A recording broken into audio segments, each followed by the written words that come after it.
Film में गाना है, सुने होंगे कि चेहरा क्या देखते हो दर्पण में, है ना। ओकरा बाद तो बाकी तुम लोग जानते होगे, सब समझदार हो ना।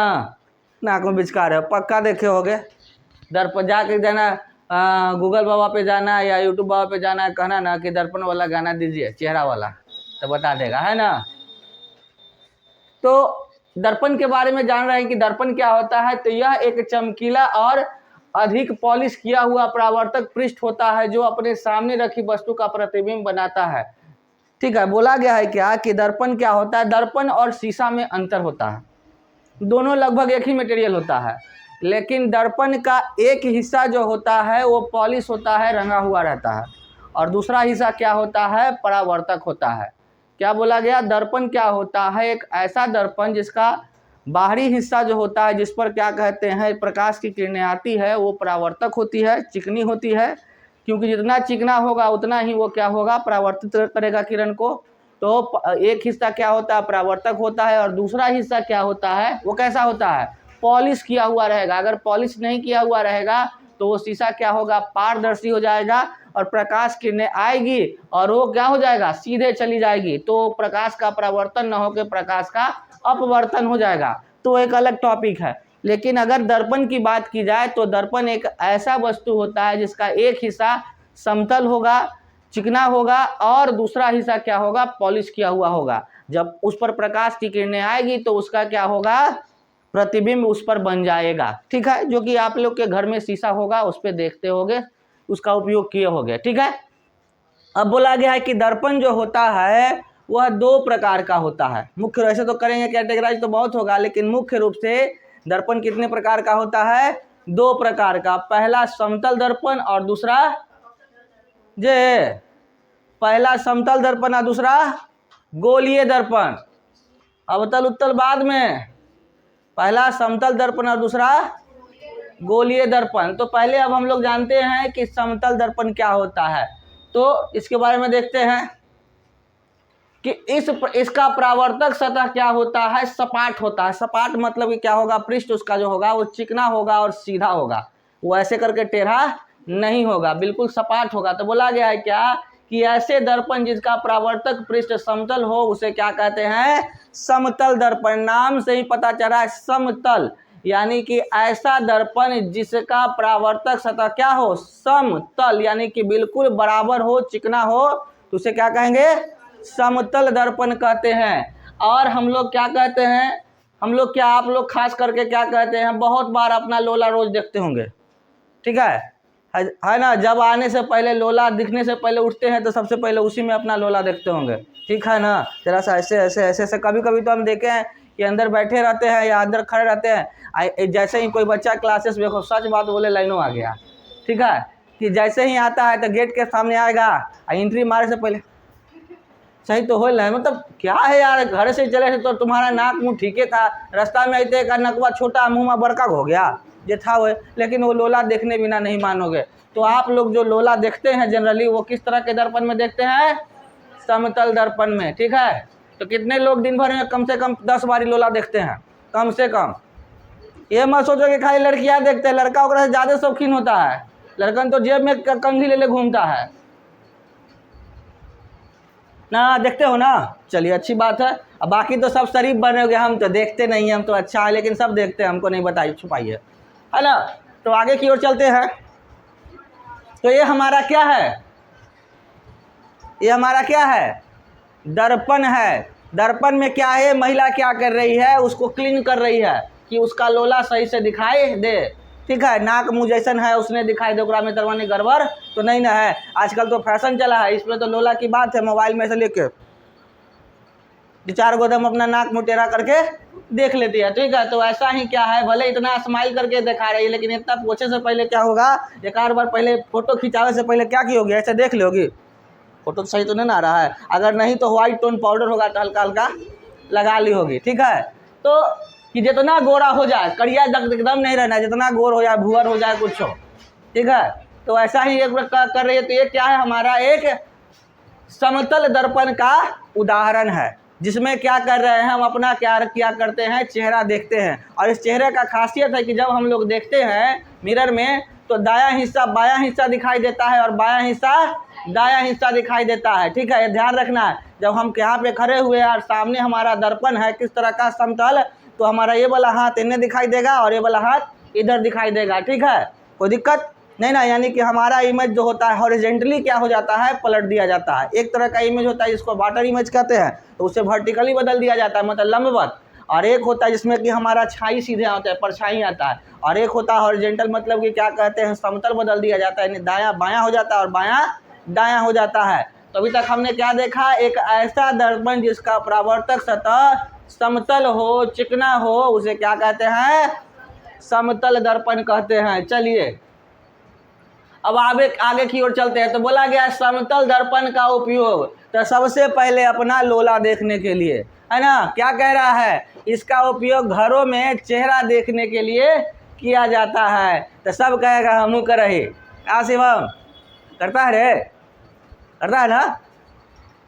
उसके बाद सैलून तथा ब्यूटी पार्लर में आदि में भी इसका उपयोग किया जाता है। सैलून में बाल उल कटावा गया होगा, तुम लोग क्या क्या होगे, ब्यूटी पार्लर में गए होगे, तो नहीं सब गया है ब्यूटी पार्लर में रे। अरे आजकल तुमको पता होना चाहिए कि लड़के लोग भी ब्यूटी पार्लर्स में जाते हैं और वो भी क्या कहते हैं, लिप लॉज या लिपस्टिक सब लगाता है। या कि लड़का नहीं लगाता है, लड़कों लोग के लिए भी अब क्या कहते हैं, लिपस्टिक आता है, आई लाइनर आता है, लिप लॉज आता है, लिप लाइनर आता है, सब आता है। ठीक है, सब जानती है कहा चांदनी। हाल फिलहाल में खूब क्या कहते हैं, शादी में खूब रगड़ी थी, घिसले थे आदम। अब जेब में एनी टाइम पूरा शादी में का के ले थी ना कि जेब में पाउडर ले लेते, जरा सा हल्का पसीना आ रहा है ना मार ले रही है, क्रीम है तुम कुछ ना पानी मार कर रह जाते हो, इतना शरीफ तो ना हो। तो इस तरह से हम लोग जानते हैं कि समतल दर्पण का उपयोग हम लोग सभी करते हैं, सैलून वगैरह में भी किया जाता है। ठीक है, आगे की ओर चलते हैं। समतल दर्पण द्वारा बने प्रतिबिंब की प्रकृति कैसी होती है, उसकी उनका नेचर कैसा होता है। तो इसके द्वारा बना प्रतिबिंब आभासी होता है, सीधा होता है, तथा प्रतिबिंब दर्पण के पीछे उतनी दूरी पर बनता है जितनी दूरी पर बिंब का दर्पण सामने रखा हुआ होता है। सबसे पहले समझते हैं कि प्रतिबिंब समतल दर्पण में कैसा बनता है, तो आभासी होता है। आभासी मतलब कि काल्पनिक होता है, वास्तविक नहीं होता है। और काल्पनिक प्रतिबिंब हमेशा कैसा होता है, उल्टा के सीधा होता है। इसीलिए बोला गया है कि वो प्रतिबिंब कैसा होता है, सीधा होता है। तथा प्रतिबिंब दर्पण के पीछे बनता है। अगर दर्पण के सामने हम खड़ा हो जाएं तो हमारा जैसा एगो आदमी पीछे खड़ा हो जाएगा, जितना हम आगे बढ़ेंगे उतना वह आगे बढ़ेगा, और जितना क्या कहते हैं हम पीछे बढ़ेंगे उतना वह पीछे बढ़ेगा, जितना दाएं बढ़ेंगे उतने वह दाएं खसकेगा, जितना बाएं खसकेंगे वह इतना खसेगा। तो अगर कोई पियाक अगर चल गया बड़का आईना के सामने तो पी के कहेगा करे तनी पीछे हट, तो कितना हटेंगे, तो कितने हम ही हट जाते थे, तो तू काहे हटा, पी के क्या होगा वही लड़ते रहेगा, अंतिम में कहेगा कितने ले डिम, तो वो करे मुँह पर लगेगा, मुँह पर का लगेगा, हाथे चकनाचूर हो जाएगा। तो आईना हमेशा क्या होता है, जो समतल दर्पण होता है वह आईने के पीछे क्या बनता है, प्रतिबिंब बनता है। तो कभी आप लोग ऐसा किए हैं कि आईना के सामने देखते हैं तो हमारे जैसा आपके जैसा ही एक व्यक्ति पीछे आ जाता है, तो पीछे देखे हैं लग के कि है कि ना देखिएगा, एक आध को जरूर रहता है। ये इधर आपका शरीर है, पीछे रहता है आपका आत्मा। ठीक है, तो आत्मा को देख लीजिएगा। नहीं जी, तुम्हारा निकल जाएगा, तुमको छोटा मोटा तुम्हारे शरीर में आत्मा है, एगो डाइन के आत्मा है, एगो किचन के आत्मा है, सब थोड़े में समाइल है। आगे की ओर चलते हैं कि अब तो समतल दर्पण की कहानी हम लोग देख लिए। अगला हमारा क्या है, गोलीय दर्पण।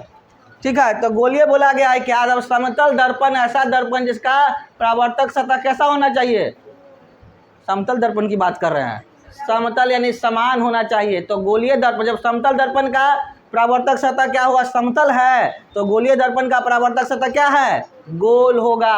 तो वही बोला गया, इसका परावर्तक पृष्ठ वक्र मुड़ा हुआ होता है और गोलीय दर्पण का परावर्तक पृष्ठ अंदर की ओर बाहर की ओर वक्रित होता है। मतलब कहा गया है क्या कि गोलीय दर्पण क्या होता है, गोलाकार होता है। ठीक है, और उस गोलाकार को क्या किया गया, दो हिस्सों में बांटा गया है। ठीक है, गोलाकार को क्या किया गया है, दो हिस्सों में बांटा गया है। एक हिस्सा को बाहर से रंगा गया है और एक हिस्सा को अंदर से रंगा गया है। तो इस तरह के परावर्तक सतह को क्या कहते हैं? गोलीय दर्पण कहते हैं। तो इसका दो हिस्सा हो गया, एगो अंदर से रंगा गया, एगो बाहर से रंगा गया, यानी गोलीय दर्पण कितना प्रकार का? दो प्रकार का। अब बताओ कौन कौन? अवतल दर्पण और उत्तल दर्पण। चलिए अब कैसा रंगा होता है हम लोग देखेंगे जगह बना के, ठीक है। तो सपोज दैट मान लेते हैं कि हमारा ये क्या है, एक गोलाकार क्या कहते हैं दर्पण है। इसका एक हिस्सा हमने क्या किया, बाहर से रंग दिया, और दूसरा का हिस्सा क्या किया, अंदर से रंग दिया, ठीक है। तो जो बाहर से रंग दिया यानी कि इसका दो भाग हो गया। अब इसी को क्या कहते हैं, बीच से काट दिया आ कहे कि अपन दर्पण तू ल, हमर दर्पण लेके जाई थी वो, ठीक है। तो जो बाहर से रंगा हुआ है वो कौन सा दर्पण? अवतल दर्पण। आज जो भीतर से रंगा हुआ वो कौन सा दर्पण? उत्तल दर्पण। दिमाग में रखना है कि गोलीय दर्पण का बाहरी हिस्सा जो होता है रंगा हुआ होता है, जिसका जो उभरा हुआ हिस्सा है वो रंगा हुआ रहता है, जिसका उसे क्या कहते हैं? अवतल दर्पण। और जो जब धंसा हुआ हिस्सा रंगा हुआ रहता है तो उसे उत्तल दर्पण, ठीक है। कोई दिक्कत नहीं ना। अब आगे की ओर चलते हैं इसको और क्लियर करने के लिए। तो बोला गया है क्या, ऐसा दर्पण जिसका परावर्तक पृष्ठ क्या होता है? गोल कहलाता। हमने पहले ही बता दिया था कि समतल दर्पण का परावर्तक सतह कैसा? समतल। गोल? समतल, हाँ बराबर। और गोलीय दर्पण का परावर्तक सतह गोल, ठीक है। इसके वक्रता के आधार पर गोलीय दर्पण को दो प्रकार का होता है, यानी कि वक्रता के आधार पर जो कहा गया है कि हमने जो ये बनाया था, इधर से एक रंगा इधर से एक रंगा और बीच से काट दिया, तो इसके वक्रता के आधार पर जो काटा गया है, वक्रता मतलब उसके बीच का एक बिंदु, जो कि कह सकते हैं कि उस गोलीय दर्पण का या उसके गोलीय वृत्त का क्या होता है, व्यास जो होता है, उसके व्यास के आधार पर उसको बीच से दो भागों में काट दिया जाता है। तो अर्थात उसके आधार पर दो प्रकार का हमारा गोलीय दर्पण होता है।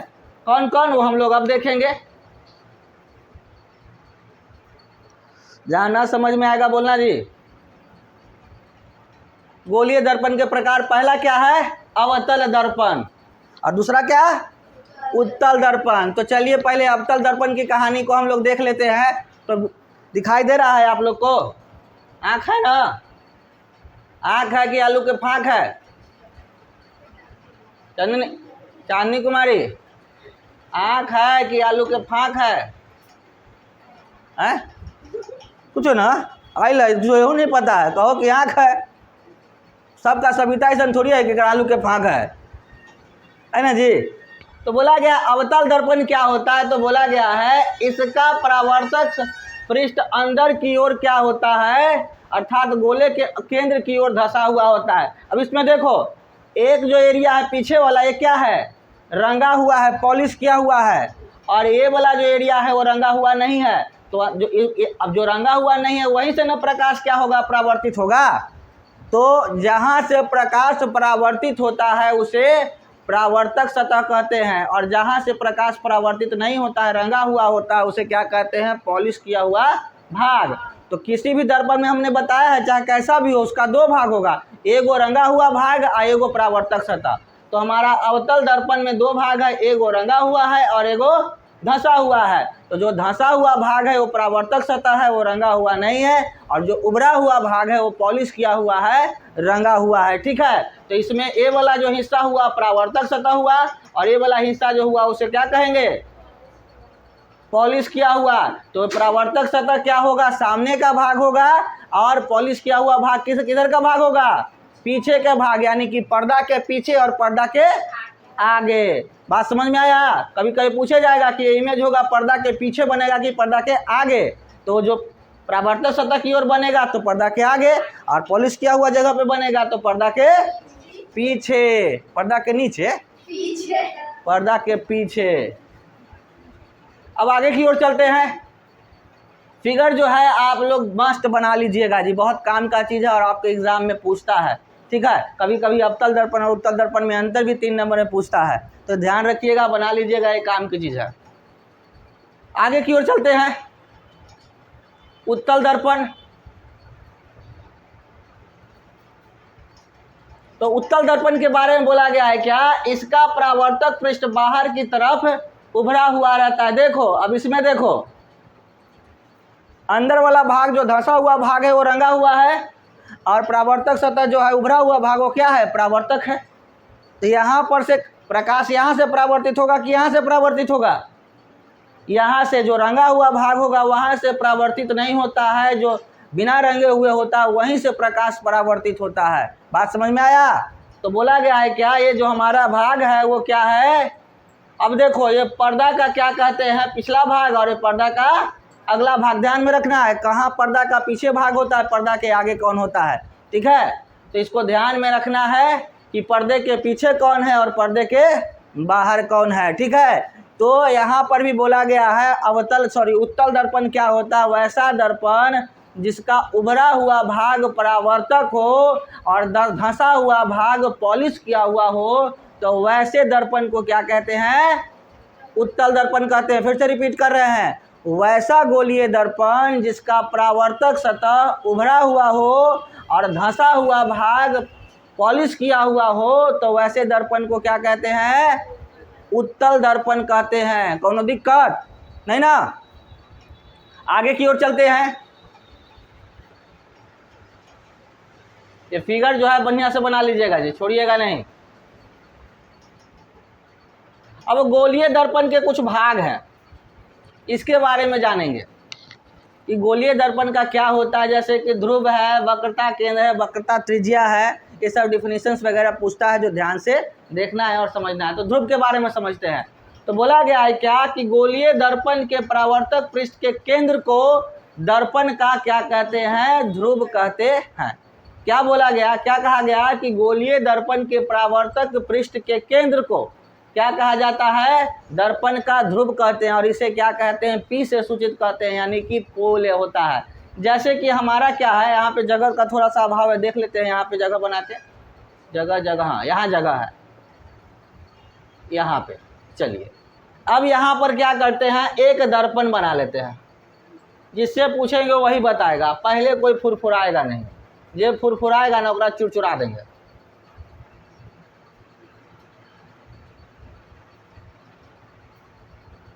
अब बताओ ये कौन सा दर्पण है, कौन बताएगा, कौन बताएगा, कौन बताओ सविता, कौन सा दर्पण है ये, उत्तल दर्पण की, अवतल दर्पण की, समतल दर्पण।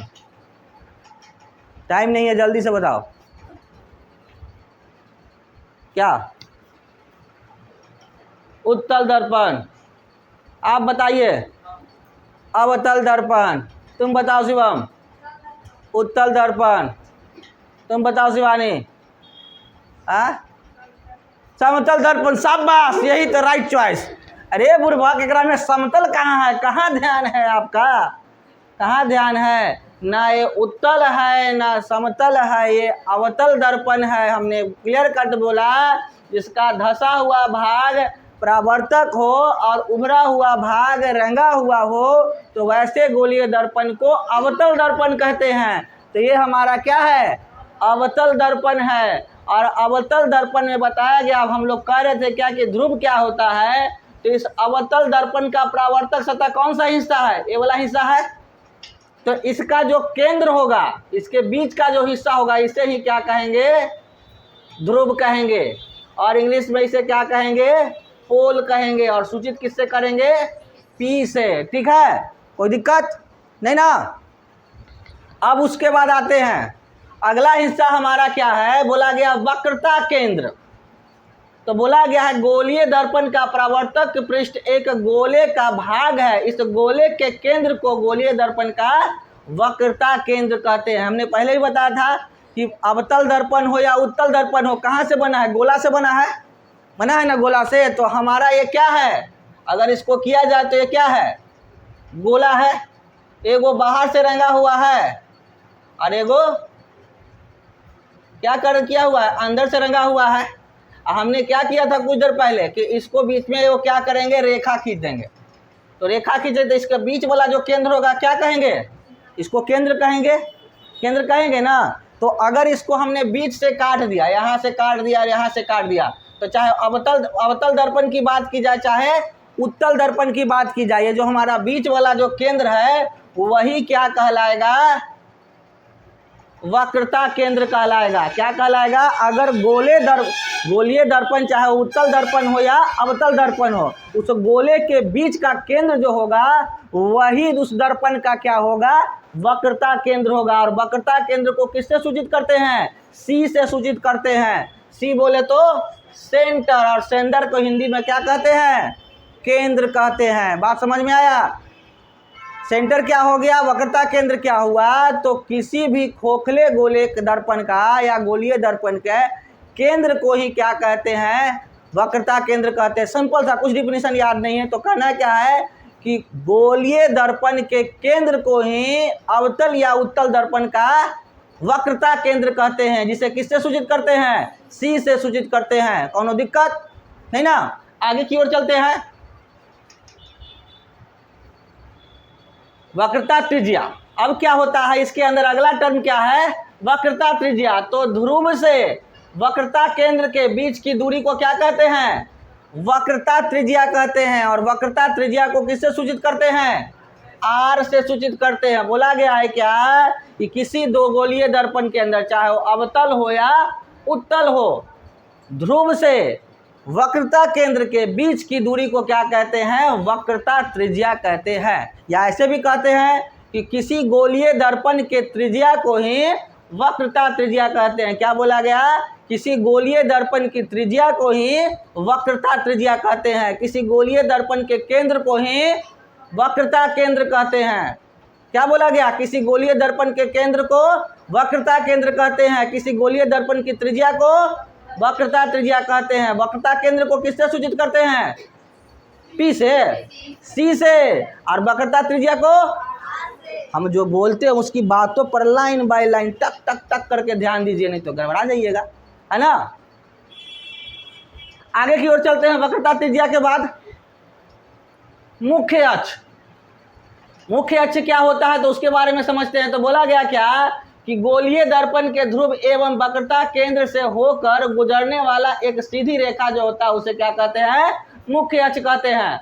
अब हम लोग समझते हैं, फिगर के लिए जगह सही करते हैं। हाँ, तो ये यहाँ पर क्या देखो, ये बीच का जो यहाँ जा रहा है ऐसे से ऐसे चला जा रहा है, ये जो सीधा रेखा है, भले हमारे हाथों से सीधा नहीं आ रहा है कि अरे क्या बात है कैले हो बचवा कि पार लगवा, तो ये जो हमारा ध्रुव से वक्रता केंद्र होते हुए जो हमारा जो एक सीधा रेखा जा रहा है उसे ही क्या कहेंगे, कुछ कहेंगे, मुख्य अक्ष। क्या बोला गया कि ध्रुव और वक्रता केंद्र से गुजरने वाली सीधी रेखा को क्या कहेंगे, मुख्य अक्ष कहेंगे। सिंपल सा भाषा में क्या बोला गया, ध्रुव और वक्रता केंद्र से गुजरने वाली सीधी रेखा को जो सीधे निकलता है उसे क्या कहेंगे, मुख्य अक्ष कहेंगे। कोनो दिक्कत नहीं ना। अब इसके बाद आता है एक और क्या है, मुख्य फोकस। मुख्य फोकस क्या है, फिगर आ जाओ।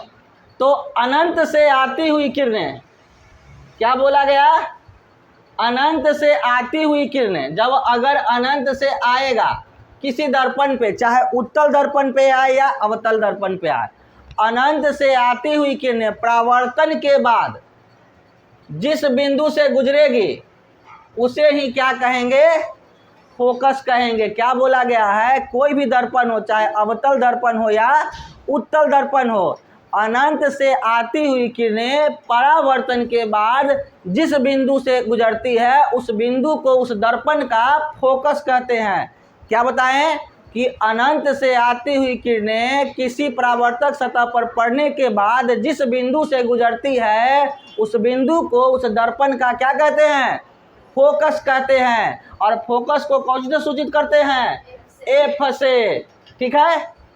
और ये जो है आप जैसे जैसे हम बता रहे हैं जब चलेगा वहाँ पे आपका रिकॉर्डेड, तो वहाँ पे ये सब क्या कहते हैं नोट कर लीजिएगा एक फिगर से, या आपके बुक्स में भी फिगर होगा वहाँ से भी आप नोट कर सकते हैं।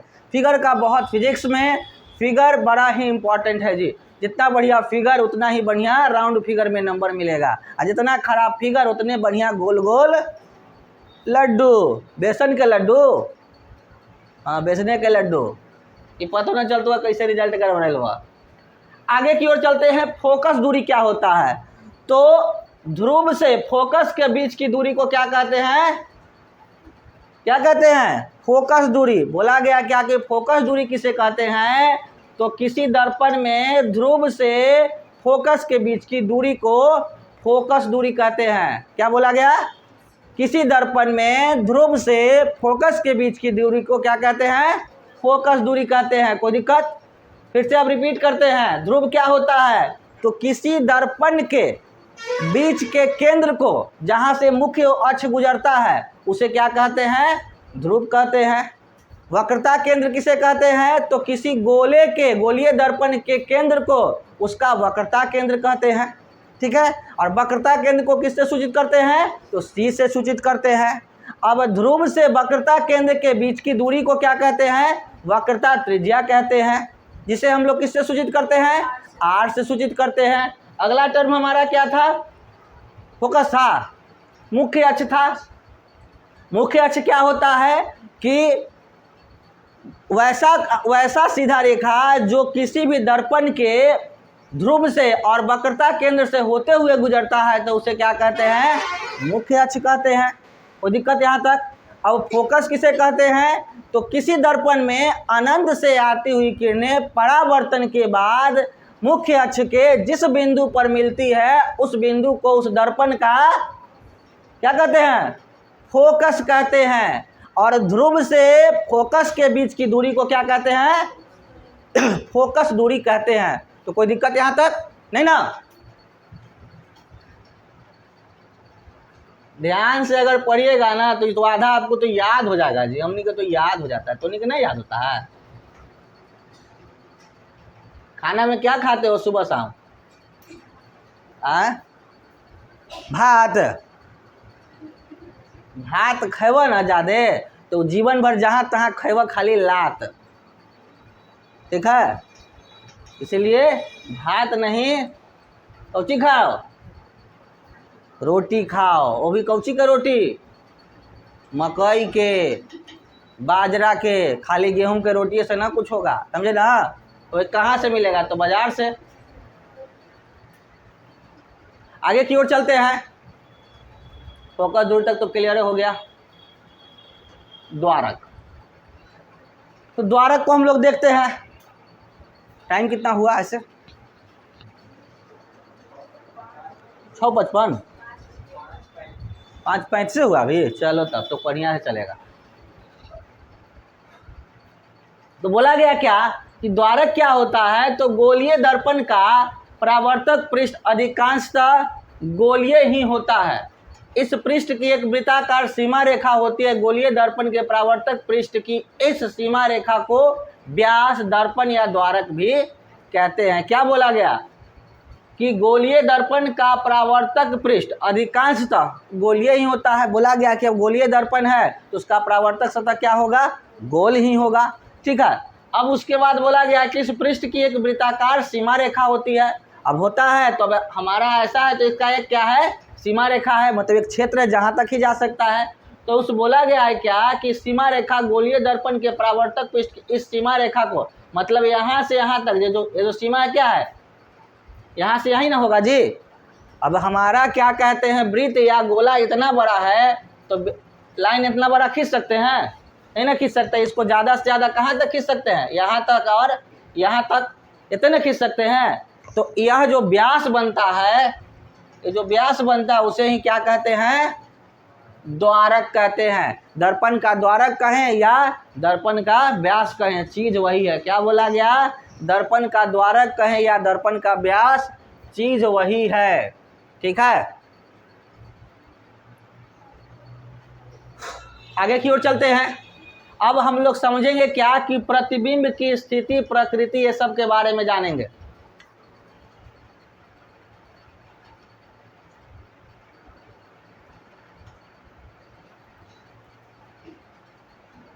तो प्रतिबिंब की स्थिति, प्रकृति एवं आकार कैसा होता है? तो बिंब की स्थिति में पहला पॉइंट बोला गया, वह स्थान जहां वस्तु रखा गया है उसे क्या कहते हैं? बिंब की स्थिति। यानी कि जहां पे वस्तु को रख के, वैसे क्या होता है कि अब हम लोग क्या करेंगे, जब हम लोग अवतल दर्पण उत्तल दर्पण के बारे में जान लिए, गोलीय दर्पण के बारे में जान लिए, समतल दर्पण के बारे में जान लिए, तो अब इसके बाद टॉपिक होता है कि वस्तु को कहाँ पे रखेंगे तो उसका प्रतिबिंब कहाँ पे बनेगा। तो इसको जानने के लिए कुछ कुछ पॉइंट्स है हम लोग समझेंगे, ठीक है। तो सबसे पहला पॉइंट क्या है कि वह स्थान जहाँ पर वस्तु रखा जाता है उसे क्या कहते हैं, बिंब की स्थिति कहते हैं या वस्तु की स्थिति कहते हैं। जिस पोजीशन पर वस्तु को रखा हुआ रहता है उसे बिंब की स्थिति कहते हैं या वस्तु की स्थिति कहते हैं, यानी कि पोजीशन ऑफ ऑब्जेक्ट कहते हैं, यानी कि वस्तु का स्थान कहते हैं। कोई दिक्कत नहीं ना। नेक्स्ट पॉइंट है हमारा क्या है, प्रतिबिंब की स्थिति। अब बिंब हमने कहीं रखा तो उसके अकॉर्डिंग क्या होगा, उसका प्रतिबिंब बनेगा। हम यहाँ पे खड़ा हुए हैं तो उसके अकॉर्डिंग कहीं ना कहीं उसकी छाया बन रही है।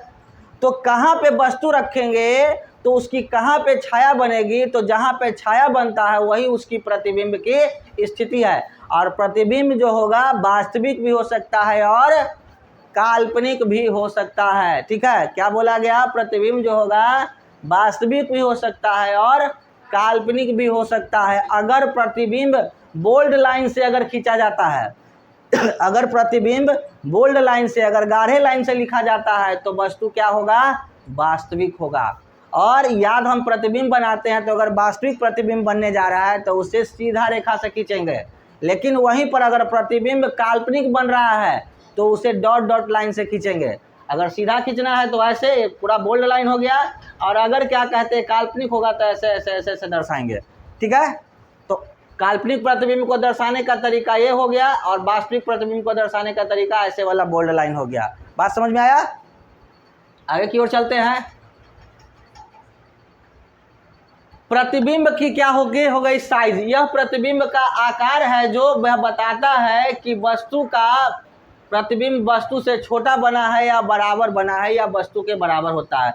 जब हम प्रतिबिंब बनाएंगे तो जो वस्तु का आकार है पूछा जाता है, प्रकृति जो बना है प्रतिबिंब कैसा है, वस्तु से बड़ा है कि वस्तु से छोटा है कि वस्तु से बहुत छोटा है कि वस्तु से बहुत बड़ा है। जैसे कि अगर बातें अनंत से आती हुई किरणें, अगर क्या होगा कोई वस्तु अनंत पे रखा हुआ है, वहाँ से आती हुई किरणें टकरा के कहाँ से गुजरेगी, फोकस से गुजरेगी। तो बहुत बड़ा क्या कहते हैं, वस्तु से क्या हो रहा है, किरणें बहुत बड़ा। मतलब ऐसे कहा गया कि किरणें अनंत से आ रही, मतलब कहाँ से आ रही है, जहाँ से सूर्य भगवान प्रकाश भेज रहे हैं। तो सूर्य भगवान कितना बड़ा है, बहुत बड़ा। किससे बड़ा, तुमसे बड़ा कि हमसे बड़ा, किससे बड़ा, हमसे बड़ा। अरे हम सभी से बड़ा, ये तो ग्रह है ना, हम लोग उसकी में क्या कहते हैं, अगर उससे और हम अपने साइज की तुलना करें तो हम शून्य से भी बहुत शून्य हैं, ठीक है। तो वही बोला गया। तो अनंत से आती हुई किरणें उसका प्रतिबिंब कितना बनता है, तो फोकस पर एगो बूंदा पार दिए इतना छोटा बनता है। तो सोचो कितना छोटा बनता है, ठीक है। बौना से भी बौना और छोटा से भी छोटा, ठीक है। तो वो क्या किया जाता है, तुलना किया जाता है कि वस्तु का प्रतिबिंब कैसा है और प्रतिबिंब का साइज कितना है, दोनों को तुलना किया जाएगा। अगर उससे छोटा बना तो कहेंगे कि वस्तु का साइज प्रतिबिंब के साइज से क्या है, बड़ा है। अगर प्रतिबिंब छोटा है तो प्रतिबिंब का साइज वस्तु के साइज से छोटा है। इस तरह का प्रकृति पूछा जाएगा, कंफ्यूजन नहीं समझ में आया बात है। जैसे कहा गया क्या कि वस्तु आ रहा है, कोई बड़ी वस्तु है, और कहा जाएगा कि प्रतिबिंब की प्रकृति कैसी है। अगर वह क्या कहते हैं छोटा है तो कहेंगे ना कि प्रतिबिंब का साइज वस्तु के साइज से छोटा है, या ऐसे भी कह सकते हैं कि वस्तु का साइज प्रतिबिंब के साइज से बड़ा है। बात को सिर्फ उलट पुलट के कहें, आओ का दाएं को बाएं कर दे, बाएं को दाएं कहें, बस ओवरऑल एगो बड़ा है एगो छोटा है। अगर ना समझ में आए तो सिंपल वस्तु को जान रहे हैं तो वस्तु से बड़ा है वस्तु से छोटा है, उतना घुमा फिरा के लिखे की जरूरत न है। कितना कन्फ्यूजन करोगे, जीवन में ऐसी कन्फ्यूजन है ना जी, कितना कन्फ्यूजन करोगे। अब उसके बाद बोला गया है कि वस्तु की प्रकृति कैसी होगी, तो सिंपल है। अगर सीधा होगा तो कैसा प्रकृति होगा, सीधा होगा तो काल्पनिक होगा, और उल्टा होगा तो कैसा होगा, वास्तविक होगा। तो सिनेमा में कैसा प्रतिबिंब होता है, सिनेमा हॉल में वास्तविक कि काल्पनिक, काल्पनिक। कैसा कैसा होता है, क्लियर बताओ, कंफ्यूजन में नहीं, एक दूसरे का मुंह देके नहीं, सिर्फ बोर्ड देखो ना, हमरा देखो ना, किसी को देखो, बस जो है दिल में वो बोल दो। सिनेमा हॉल में वस्तु का प्रतिबिंब कैसा होता है, वास्तविक होता है कि काल्पनिक होता है, काल्पनिक, काल्पनिक, काल्पनिक वाले हाथ उठाएंगे। इन्हें से पूछो ना। अब वास्तविक वाले हाथ उठाएंगे। एगो, बाकी सब रामे न रहीम है, जीवन बोझे अब।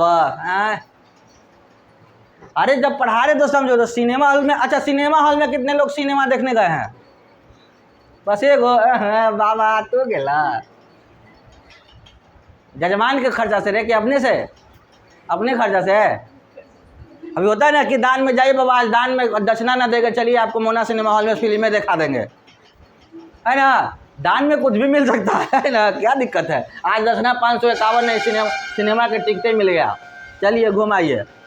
तो जो भी रहे, तो वास्तविकता यही है कि सिनेमा हॉल में जो पर्दा पर सिनेमा का प्रतिबिंब बनता है वो वास्तविक बनता है और काल्पनिक नहीं बनता है। अब कहो कि उल्टा, तो सलमान खान उल्टा काहे नहीं नाचता है? वो तो सीधे काहे नाचता है। अब सलमान खान को पर्दा पे नचा रहे हैं तो उल्टा काहे, तो सीधे सीधे नाच रहा है ना। तो उसका कारण क्या है कि जब उसको सलमान खान को सीधा नचाना है तो हम लोग क्या करेंगे, प्रोजेक्टर को ही उल्टा कर देंगे। कहानी क्लियर, ठीक है। तो इस तरह से क्या होता है, सीधा आदमी उल्टा दिखाई देता है। हमेशा नहीं देखते हो, जो अच्छा आदमी है टेढ़ा दिखाई देगा, खरूज दिखाई देगा, और जो क्या कहते हैं बुरा आदमी है एकदम सीधा दिखाई देगा, ठीक है। तो जो खड़ूस है वही अच्छा है, वही क्या कहता है हमारा भला चाहता है। और जो बहुत मीठा ज़्यादा बोलता है तो मीठा गुड़ से मीठा खतरनाक होता है।